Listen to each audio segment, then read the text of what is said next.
আসসালামু আলাইকুম রহমতুল্লাহ। সুপ্রিয় দর্শক, গুরুত্বপূর্ণ নিউজ আপনারা স্ক্রিনে দেখতে পাচ্ছেন। মোহাম্মদ শাহাবুদ্দিন বঙ্গভবন ছাড়ছেন, আজ চিকিৎসা নিতে যাচ্ছেন বিদেশে। আরও কয়েকটা নিউজের ফটোকার্ড দেখায়, এরপর আমরা আলোচনা শুরু করব। স্বরাষ্ট্রমন্ত্রী সালাউদ্দিন আহমেদ বলতেছে যে সদ্য বিদায়ী রাষ্ট্রপতি চুপ্পুর বিরুদ্ধে ফৌজদারি ব্যবস্থা নেওয়ার সুযোগ নেই। এশিয়া পোস্টের নিউজ, নিরাপদে দেশ ত্যাগের সমঝোতায় পদত্যাগ করেন শাহাবুদ্দিন। ঢাকা পোস্টের নিউজ, আদালতে রাষ্ট্রপতির বিরুদ্ধে মামলা করা যায় না স্বরাষ্ট্রমন্ত্রী। প্রথমে নিউজ আবার দেখায়, মোহাম্মদ শাহাবুদ্দিন বঙ্গভবন ছাড়ছেন, আজ চিকিৎসা নিতে যাচ্ছেন বিদেশে। আর জামাতে ইসলামের আমির কি বলছে দেখেন, আমি মনে করি সব ট্রিটমেন্ট দেশেই সম্ভব, আমি তো বিদেশ যাইনি, আমি চাই সবাই যেন এখানেই চিকিৎসা নেয়। তো প্রিয় দর্শক, বিএনপিরা শাহাবুদ্দিন চুপ্পুকে এতদিন রেখেছিল, এখন আবার শাহাবুদ্দিন চুপ্পুকে তারাই সরাইছে, তারাই এখন বিদেশে পার করে দেওয়ার জন্য তোড়জোড় করতেছে। মানে চিকিৎসা, এটা হচ্ছে মিথ্যা কথা। জামাতের আমির এই কারণে বলছে, জামাতের আমিরের এমন ক্রিটিক্যাল অবস্থা, মানে 5টা রিং বসানো হয়েছে হার্টে, তাও এখানেই চিকিৎসা করছে জামাতের আমির, কোথাও যায়নি যে মরে গেলে দেশের মাটিতে মরবো। তারপরও দেশের মানুষের যেন আস্থা ফিরে আসে দেশের চিকিৎসার প্রতি, এই কারণে যায়নি। আর এদের পাতলা পায়খানা হলে, একটু বমি বমি ভাব হলে চলে যায় সিঙ্গাপুরে মাউন্ট এলিজাবেথ হসপিটালে। আচ্ছা, যাই হোক, ওই বিষয় নিয়ে কথা বললাম না। এখন সালাউদ্দিন সাহেব বলতেছে যে চুপ্পুর নাকি কোনো দোষী নাই। তাহলে আমি একটা জিনিস আপনাদের শুধু ধরে দেবো যে এই চুপ্পু থাকা অবস্থায় এই জুলাই গণ অভ্যুত্থান হয়েছে কিনা? হ্যাঁ, হয়েছে। এবং 1400 শহীদ হয়েছে কিনা?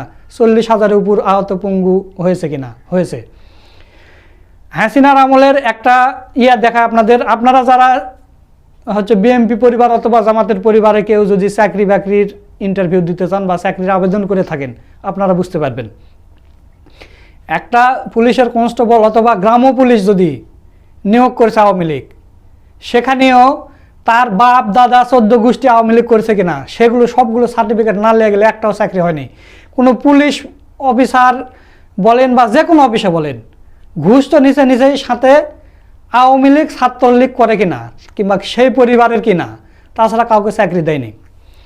সেই জায়গায় যেখানে একটা গ্রাম্য পুলিশকে চাকরি দেওয়ার জন্য আওয়ামী লীগের ছাত্রলীগের সার্টিফিকেট লেগেছে, সেখানে দেশের সর্বোচ্চ যেই পদ, রাষ্ট্রপতির পদ, সেটা কি হাসিনার পছন্দ মতো হয়েছে নাকি হয়নি? এবং হাসিনা যে এই জুলাই গণহত্যা চালাচ্ছে এবং এটার মদত দিয়েছে এই চুপ্পু।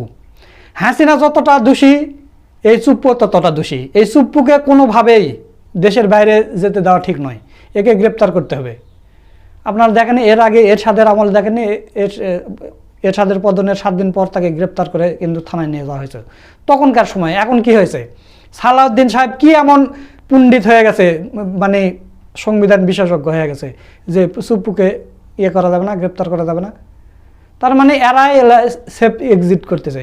আওয়ামী লীগের বড় বড় হ্যাডম নেতারা কিন্তু 5 আগস্টে আটকে গিয়েছিল, তাদেরকে নিরাপদে ক্যান্টনমেন্টে রেখে ধীরে ধীরে ধীরে ধীরে দেশ থেকে পার করে দেওয়া হয়েছে টাকার লোভে, শুধু টাকার জন্য।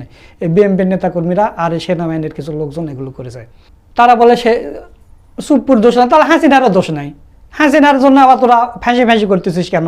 হাসিনা দেশে আসলে এ করবো সে করবো, হাসিনারও দোষ নাই। চুপ্পুর যদি দোষ না থাকে, হাসিনারও দোষ নাই। তো দর্শক, এই চুপ্পুর মানে পদত্যাগ নিয়ে গুরুত্বপূর্ণ আলোচনা করেছেন আমাদের বাংলাদেশ জামাতে ইসলামের নেতা ডক্টর ফয়জুল হক ভাই। তো চলুন আমরা তার ভিডিওটা একটু দেখে আসি।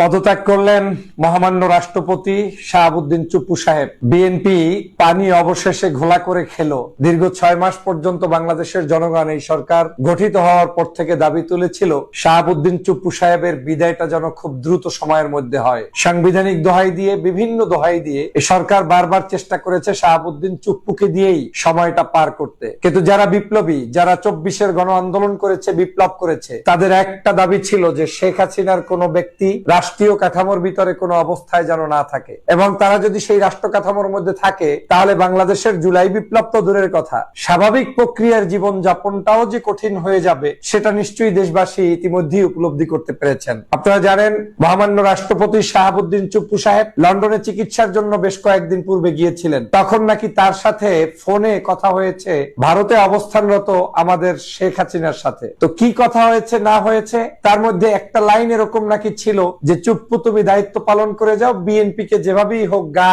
কসলিয়ে হোক বুঝিয়ে হোক তাদের পক্ষে বলে হোক দায়িত্ব পালন করতে তুমি ভুল করবা না, তার সাথে থেকে যাও। আমার বিরুদ্ধে বললে আমার কোনো আপত্তি নেই, কিন্তু তুমি দায়িত্ব ছাড়বা না। বিএনপি সেই জিনিসটা যখন শুনতে পেরেছে, বিশেষ গোয়েন্দা বাহিনীর মাধ্যমে হোক বিভিন্ন প্রক্রিয়ায় হোক, তাদের তখন টনক নাড়া শুরু করেছে। পাশাপাশি পার্শ্ববর্তী দেশ থেকে যখন হাসিনা এই আসে সেই আসে সর্বশেষ ডিসেম্বরে আসবে বলে হুমকি দামকি দিচ্ছে, এখন কিছুটা বিএনপির কানে পানি গিয়েছে। আমরা জানতাম যে গাধা পানি ঘোলা করে খায়, এটা বাংলাদেশের একটা একেবারে সমস্ত সত্য কথা, কিন্তু একটা রাজনৈতিক দলকেও পানি ঘোলা করে খেতে হবে, এটা আমাদের জন্য আসলে শুভকর নয়। আমরা বিএনপির কল্যাণ চাই। আমাদের মাননীয় প্রধানমন্ত্রী জনাব তারেক রহমান সাহেব জুলাই পরবর্তী বাংলাদেশের একজন প্রধানমন্ত্রী, তার ভিতরে থাকবে জুলাইয়ের চেতনা, যে বিষয়গুলোর উপরে ভিত্তি করে ছাত্র জনতা রক্ত দিয়েছে।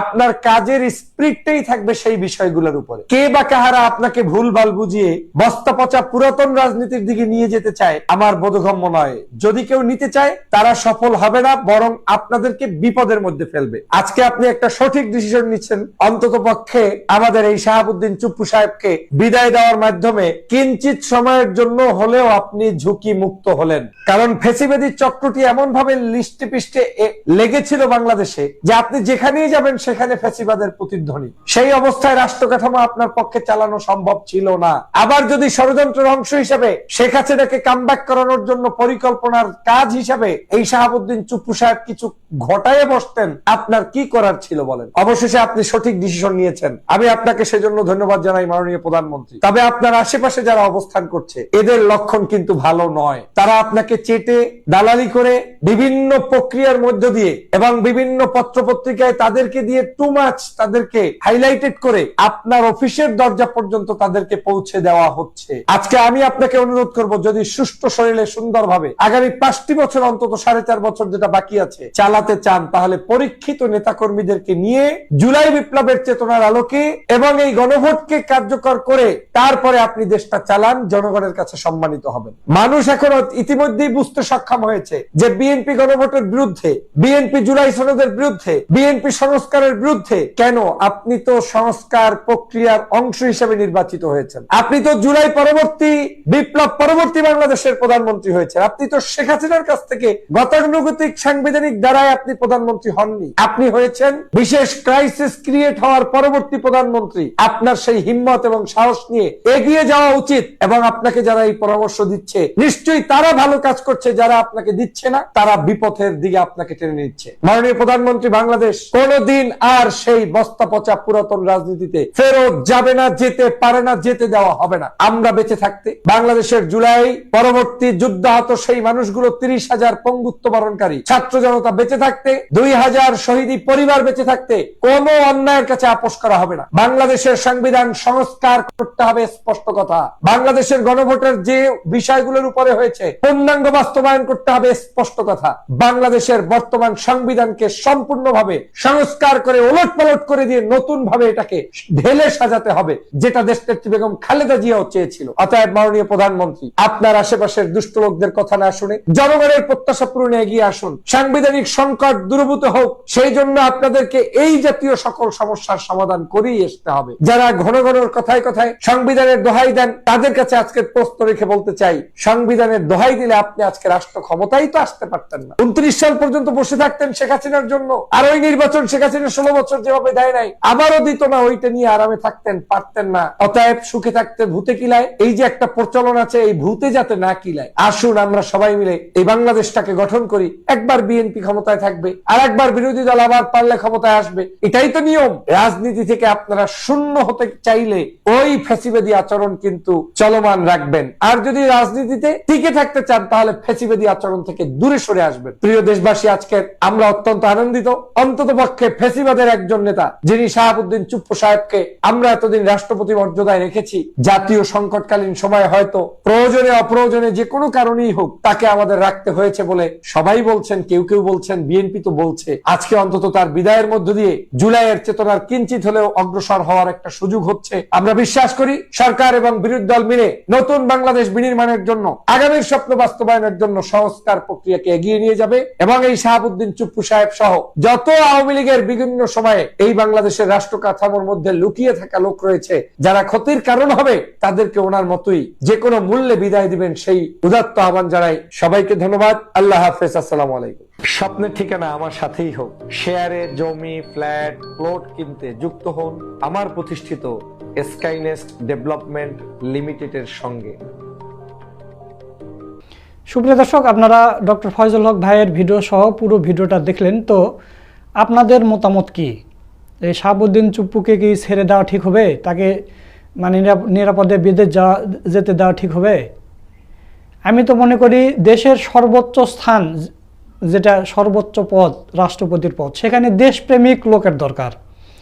এই লোকটার ভিতর যদি দেশপ্রেম থাকতো তাহলে সে এই মরার আগে আর কতদিন বাঁচবে? তাকে তো মরতে হবে। আজরাইল তো কাউকে ছাড় দেবে না, মরতে হবে। আজ হলেও মরতে হবে, 2 দিন হলেও পরে মরতে হবে। জন্ম যখন হয়তো মৃত্যু হবেই। সেই মৃত্যুটা যদি দেশের মাটিতে হয়, নিজের জন্মভূমিতে হয়, সেটা ভালো নয় না। এদের চিন্তা ভাবনা যে আমি এখন আরাম আয়েশ খায়েশ করে বাঁচবো, এদের বিদেশ যা মরতে হবে। এদের ভিতর কোনো দেশপ্রেম নেই, অথচ এরাই দেশের সর্বোচ্চ পদে থাকে।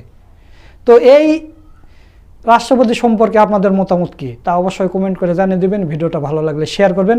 সকলকে ধন্যবাদ। আসসালামু আলাইকুম ওয়া রাহমাতুল্লাহ।